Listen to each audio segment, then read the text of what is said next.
Hey folks, Mav's Dad here back with another watch review. Today we have the Victorinox Airboss Mach 9 100 meter automatic chronograph model number 241722. And before I get into it, I want to thank Justin over Victorinox for this review unit.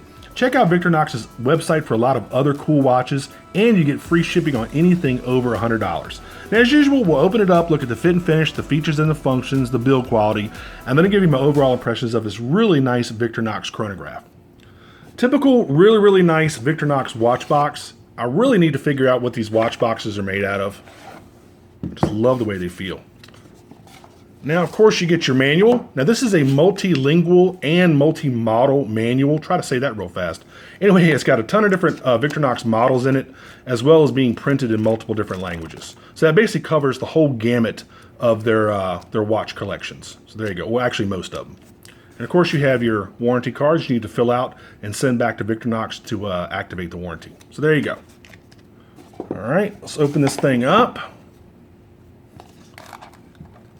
Take the watch out. Nice little watch pillow too here. All right. Let's go ahead and talk about the specs of this thing. All right. You're looking at a 45 millimeter stainless steel case. It's 14.5 millimeters thick. It's on a 22 millimeter bracelet. It's 100 meters water resistant, which is 330 feet. This isn't a dive watch, so it's not going to have a high water resistance rating. It's got an ETA 7750 Valjoux movement in it. It's windable and hackable. It's got a 44-hour power reserve. Of course, it's got a sapphire crystal with the watch being in this price range. It has the military time printed under the sapphire crystal. You can see that circle in red. I'll talk a little bit more about that later. It's got super luminova on the hands and the indexes. It's got a unidirectional slide rule bezel up here at 2 o'clock. Let me demonstrate that real quick. There you go. It's for your slide rule function. It's got a non-screw down crown over here at 9 o'clock. Like I said, again, this isn't a dive watch. It's got a quick date function down here at 6. So basically, the second that minute hand passes 12, that date window is going to immediately change over to the next day. It's really cool. I love it. I love how it operates that fast. Really cool. It's got chronograph pushers over here at 8 and 10. Of course, this is for your chronograph function. And of course, it is Swiss made. So there you go. There are the basic specs of the watch. And let's talk a little more in detail. Let's talk about this case. Really nice case. Now this watch is also heavy. I mean, it's built like an absolute tank. It's really hard to convey how well made this watch is. You have to feel it, hold it in your hand, look at it. It's just very well made. Now the case is not going to break any, not going to earn any design awards. I mean, it's a nice case. It's, it's polished and it's actually mostly brushed with a couple little polished areas. It's got a couple of little sharp corners right around here, right going to the lugs. That transition from the side of the case down to the lugs.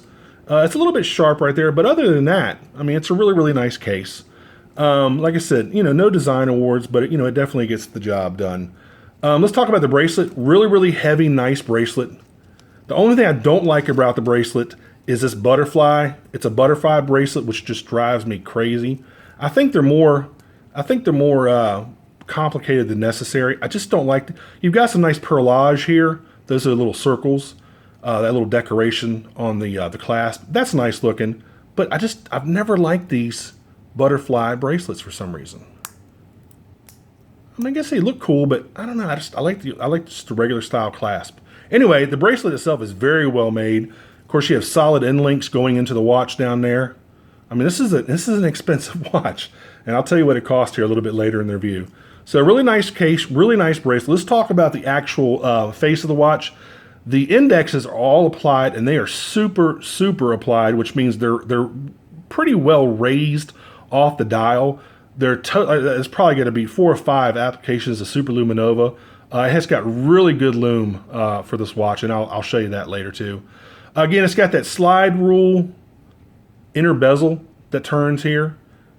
That's really cool. Only problem is, who really uses slide rules anymore? I mean, they've got flight computers and other things, and I guess in an emergency, if you needed to use it, you would have it.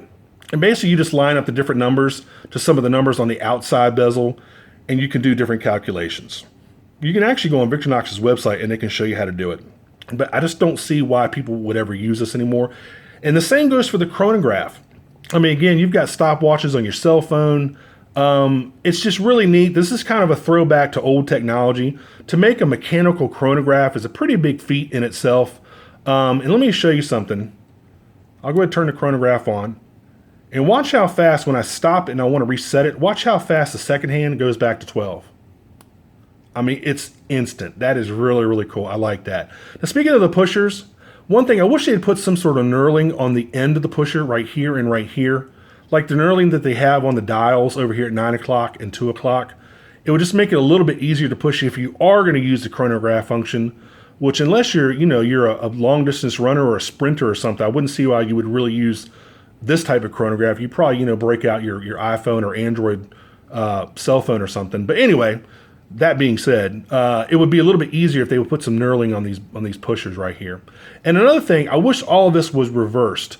I wish the slide rule crown was on the left-hand side and the pushers and the regular crown were on the right-hand side.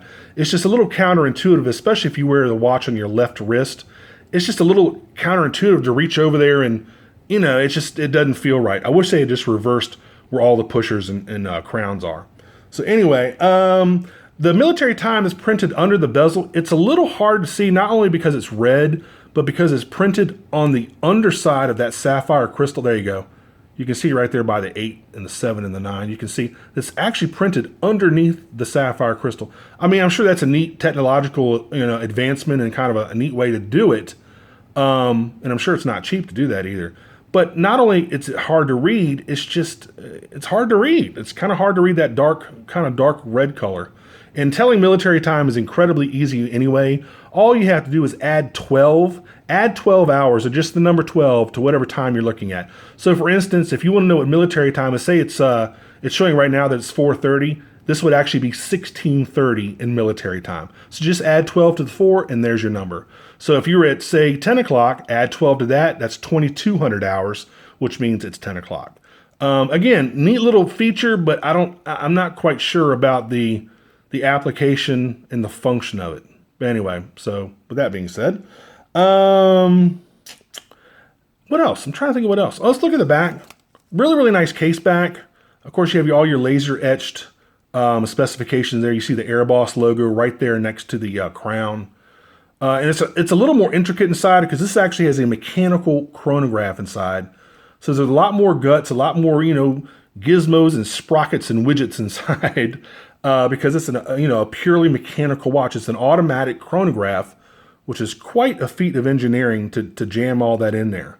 Really, really cool. I love the case back. I love the skeletonized see-through case back. I always have liked those. So there you go. Anyway, trying to think of what else about the major specs of the watch I might have missed. The subdials are pretty nice. Here's your second-hand subdial right there. You can see it ticking along there. And then you have basically these subdials. These two subdials are for the chronograph. So you have your minutes, and then I think you have your hours, I believe, your half an hours. I don't know that much about chronographs. I'm not quite sure how it's actually calculating or counting down the time. But I'm sure after this goes around, the second hand goes around one revolution. There's probably a minute hand, and one of these subdials is going to tick over to 1, then then 2, and then 3, whatever. So there you go. Of course, you see your Swiss made down here at the bottom. So there you go. So what else do we need to know about this watch? Let me go ahead and try this thing on. And it's a little bit big for me, which is actually kind of surprising because most watches are not big for me when they come from the factory. And I'm going to try to do this thing as fast as I can. Again, I don't like these. I've never liked these butterfly bracelets. There you go. As you can see, it's a little bit big. Got a lot of space. I'd have to take out a couple links for this thing. Gosh, maybe even 3 links. Probably just about 2.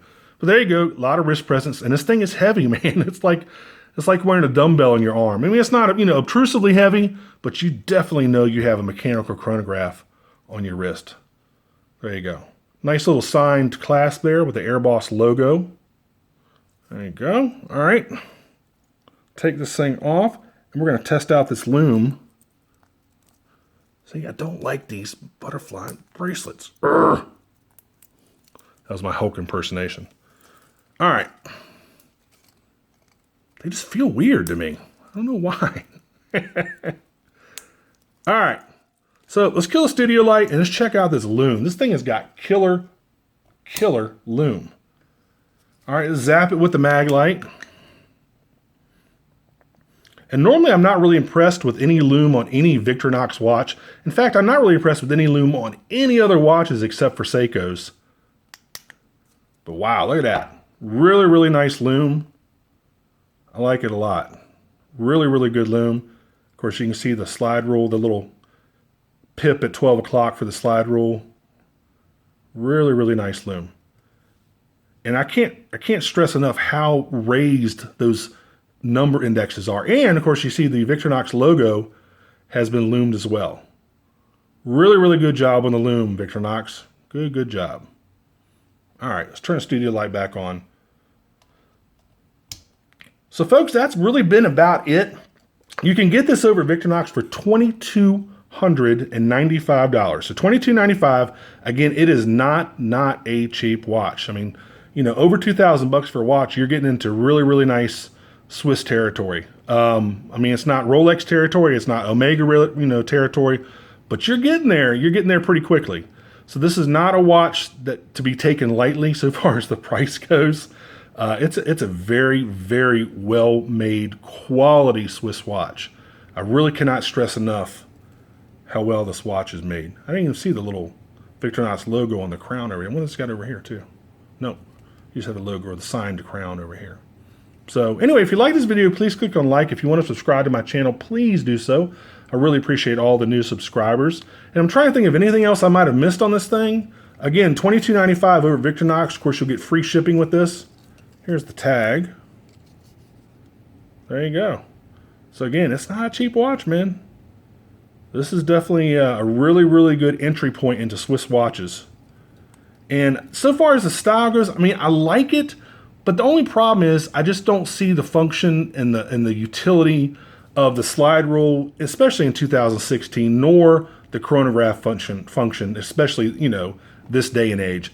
You can get it much cheaper, you know, with a handheld, you know, stopwatch, and then, you know, a little flight computer or something. I mean, it's a much cheaper ways of doing that.